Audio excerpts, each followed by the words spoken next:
Selamat petang, salam sejahtera. Isu hangat petang ini panas. Blogger dedah Kabinet Ismail dapat blessing Najib. Berita sepenuhnya.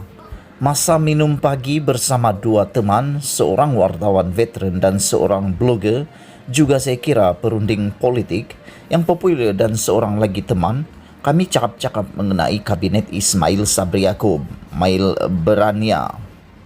Sengaja saya mulakan topik kabinet untuk tinjau pendapat mereka. Mengenai kabinet itu, saya sudah mengulasnya secara ringkas. Mulanya mereka bertiga seperti tidak berminat untuk membicara mengenai kabinet itu kerana menganggap tidak ada apa benda yang menarik. Baik kita bicara hal lain, kata salah seorangnya sambil mempelawa saya ode makanan.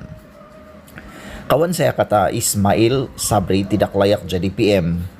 Bukan itu saja, jadi DO pun tidak layak. Setakat EDO, okeylah, kata kawan itu memulakan cerita sambil ketawa. Kata-kata dan ayatnya agak sardis merendahkan Ismail Sabri. Tentu Kamarul Zaman Yaakob marah.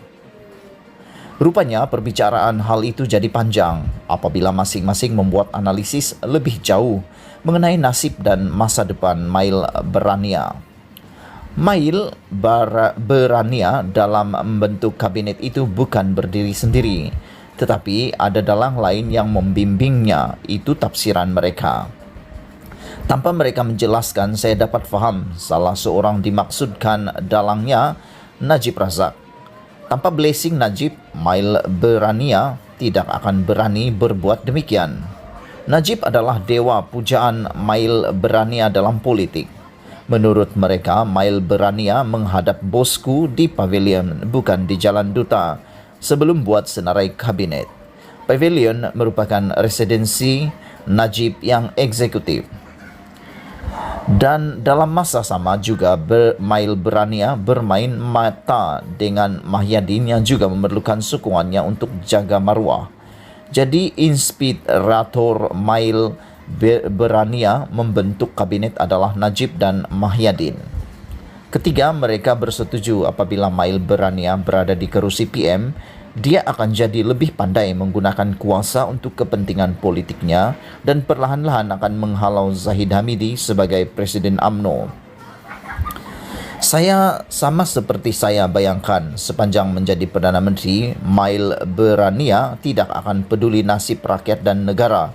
Beliau akan lebih memikirkan kedudukannya dalam UMNO.